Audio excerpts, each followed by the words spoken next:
Welcome back to another video. So today I'm my mate to our garage's workshop, and what are we doing today? Unfortunately, we are pulling the Satria apart. Not the engine, the engine's good. I meant the body parts. As you know, I had the accident and the whole rear panels are all damaged. So the rear bumper, the way it was done, it was pretty bad. So I want to fix that. And also my doors, they're sagging, so they're falling apart. And the reason I want to replace the door as well is because a long time ago, my wife locked the keys inside the car, and the only way they can get the key out is by pulling the frame down. Fortunately, frame is now damaged, so that's why I get a lot of wind noise. Yeah, so that's why I'm going to replace the doors. It's going to be the last time that the Satria looks this good. It's going to look ugly with all the new panels. Oh, by the way, these are the panels. There is the new boot lid. As you can see, it's an old dried up color on the Satria. Still got the rear wiper arm, which I don't want, so I'm going to weld that shut eventually. I'm going to replace the spoiler because I like this spoiler that I have in my car now. Remove the spoiler, the glass. I'm going to have to get the windows tinted again, but that's okay. Here are the doors. Now, unfortunately, one of the doors is already rusted through, but believe it or not, this is minor issue. So we're going to cut this out and re-weld a new piece onto it, and then sand it down and then put some primer on it and leave it ready for the paint shop. Yeah, that's one of the doors. This is the other door. The passenger door is really good actually. And this is the rear bumper. You see, it's got some scratches and, well, not dents, but a few scratches here and there, but the whole car is getting resprayed again, so all of this is going to be sanded down. But the reason I want to use these panels compared to what I have now, for example with the door, passenger door even, is because this is still the original paint, meaning there's not like 4 or 5 layers of paint over the top of this, you know, so it's still nice and lightweight.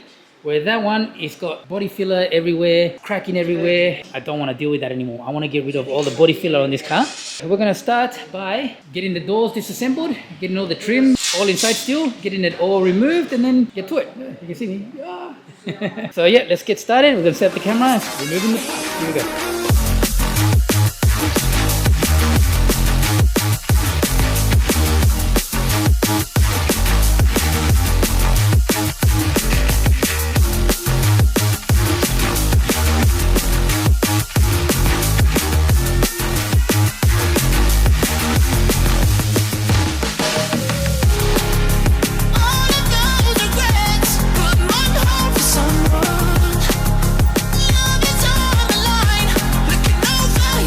Now that we removed the door, we can actually see the curve of it. Now you can see this section right here is kind of bowing outwards, and then this whole section here is straight. That's why I was getting all that wind noise. These hinges, yeah, no good already. So we're going to replace the hinges and we're going to replace the door. Okay, that door does have a hole in it, but at least it's not warped. The hole can be repaired. I'll just cut a piece from here and then just weld it straight onto that one. And then the door would be completely sealed. Anyway, let's continue on with the Now that I've got the hinges off, you can actually see how much movement it actually had. See, if you look here, this sits on the door like that. And if you look at the top here, look at this. Believe it or not, it doesn't look like much here, but on the door, you saw how much it just dropped. Gonna get rid of this and put the other door hinges on. Oh, bent there as well, is it? Ay, ay, ay. Oh. This is technically car archaeology. When you pull things apart and you start noticing things. This car, the rust is actually worse than we thought. So bottom panel is already rusting out. All of this here is rusted out. Got a hole right here, don't know how, but yeah. The whole back panel was all bent from the accident. That's why I wasn't sitting properly. Lucky I got a new one of that. This is also a big problem. I guess I'll have to deal with that later. Fortunately, that's what it is with cars, you know, you never know until you pull it all apart. I got the door hinges section all cleaned out and I sprayed some black paint over it. I'm doing the same with the new hinges. You can see these ones are a lot better. If I shake it, you don't get much movement out of it compared to the other one, which is very bad. So I'm going to install these hinges, bolt them up, and then I'll start putting on the driver's door again.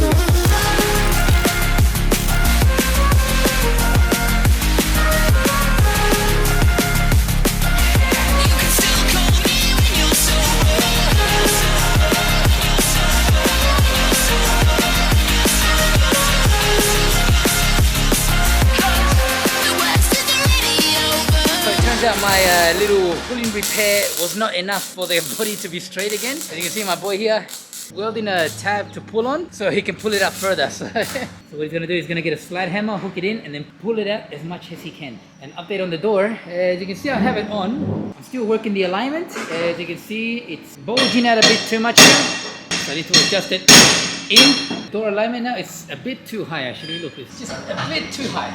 But we're talking about like 2 millimeters. And the gap here is a bit too in on the inside and a bit too out on the top. So technically the door has to go, let's say this is the door, has to go in like that. And also has to come down a bit. So I'll work the top hinge and we'll continue on from there. Alright, we finally got the door aligned. As you can see, if I push it in all the way, the line is perfect. Yeah, no, the door is ugly, but ignore that. Already pulled the rear end out now, so everything lines up. And my boy also filled up all this section with seam sealer, so no more moisture can get inside and start rusting it from the inside. Quick repair for now, because I think this all of this rear end is gonna have to get redone because there's just too much rust. Yeah, we're gonna have to get a donor car and cut out the whole rear section and make it all new again. Yeah, this car is getting a big makeover. But at least all the bodies will be straight. This will get fixed today, hopefully. Yeah, and then the car should look much better. Well, actually, it's gonna look uglier, but at least the metal will be better. Trial fitment of the rear bumper. As you can see, it lines up pretty well. This section here is a little bit too far in, but at the same time, this is a lot of body filler too. So maybe all of this here is the correct line. We just don't know because too much body filler. Either way, I've decided that eventually we're just gonna get a whole rear end and just cut it all off, replace the whole panel at the end. Now that we're here on the side, you can see how much the bumper, yeah, all lined up. Cut it maybe around here, keep this section and then plastic weld it together so then I have a proper edge, not like before where they just cut it and left it open. It's nice when you get to do things yourself and do it properly. It looks better already. Get it lined up, opens the closest now. We got smooth it through. Oh, it's so good. Anyway, we're gonna put the door handle on, but I was thinking maybe we'll repair this before putting the door handle on. The heat from the welding might melt the plastic, so yeah, we'll probably end up doing that. For the meantime, we'll finish off the rear bumper. Update, back end lined up perfectly. It took a while because the whole back end has been in an accident, so everything was out of alignment, so the whole back end wasn't straight. But he's managed to get it as straight as possible, and the bumper lines out really well now actually. Realigned the whole rear bumper, straightened up the body a little bit. Now he's putting on the side skirt. All I've done is the driver's door. It just comes to show the quality of professionalism. Difference between me and Ahoy. He's a much better technician than I am. I need to catch up.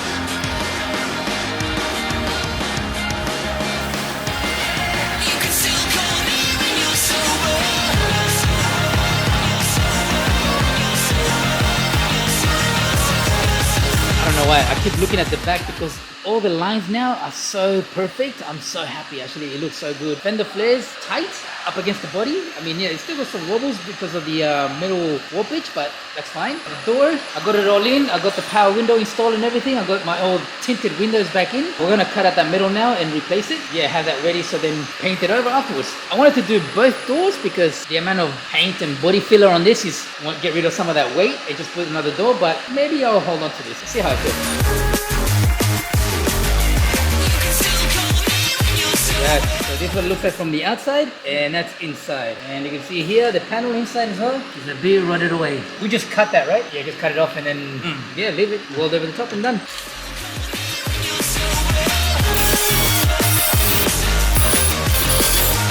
He's already prepped the outside, but he's going to weld a piece inside to bring the strength back on this inner part as well. After he does that, then he's going to replate the outside. Yeah, he's going to be using stainless steel. Asked him why, and he said, well, unless we paint this straight away, it's going to flash rust. So potentially it's a good idea. So watch him work, huh? Here we go.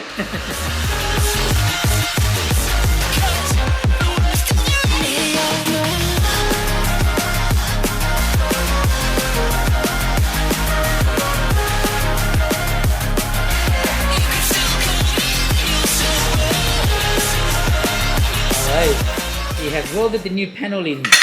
We're only adding this coat of, what's it called, anti-rust, right? So it doesn't rust away. Of course, the whole bodywork needs to be done, but I no longer have a hole in my door, so I'm happy.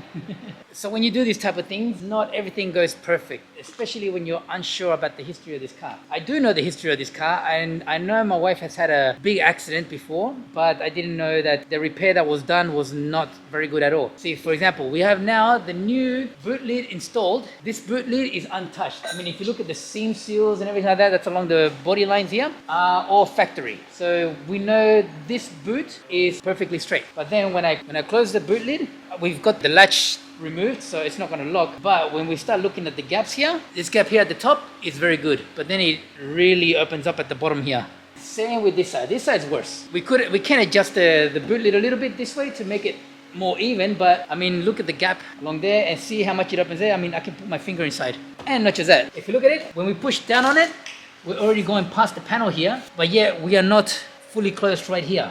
So what I believe has happened is when they crashed into the back of this car, this whole back end was pushed in, and the sides, like the sides here and here, both spread outwards. We need to try and pull this back out again. Now, we don't have any pulling tools because we're not a body repair shop. Well, Tua is an actual workshop. He's an actual professional welder. But me, I'm just a YouTuber.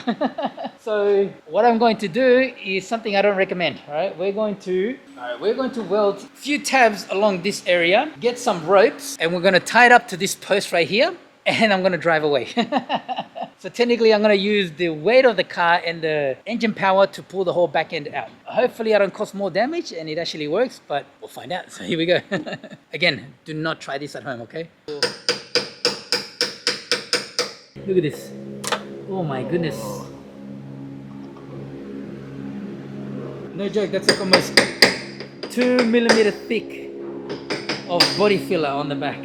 That's some quality workshop that worked on this car, huh? Luckily we're fixing all this now. Alright, we're ready. We've welded these 2 tabs on there to tie up the rope so we can tie it up onto the post. Yeah, we're gonna use the car, drive away and pull this whole back section out. It's the first time my boy here has seen this, so it's gonna be a bit of a laugh. So let's see how it goes, huh? Alright, let's do it.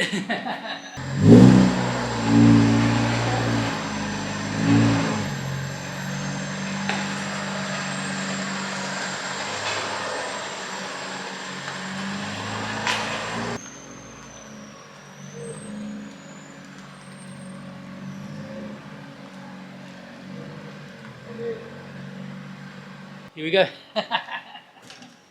Ready.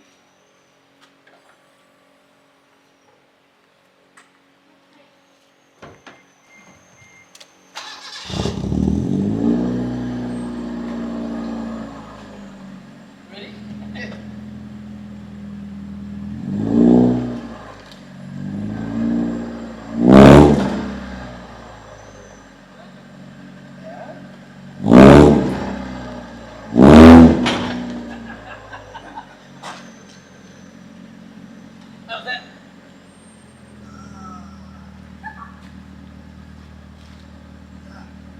Good?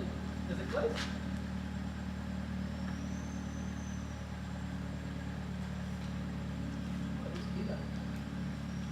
And the results, as we can see, the setup we have here is more towards the left hand side, so it's pulled the whole thing a little bit more, oh sorry, towards the right hand side, so it's pulled a little bit more to the right. But as we can see, this section now is more closed up, so we're gonna have to move these tabs to here, another one here, and pull this side out. And then once we get all that done, yeah, we should be good. The boot lid needs to be adjusted because you can see that the gap here is still big along the side there, but we can move the whole boot lid over. And on this side, it is very, very shut. So yeah, it's good. I'm gonna keep going and do a few more pulls, adjust the tabs and go from there.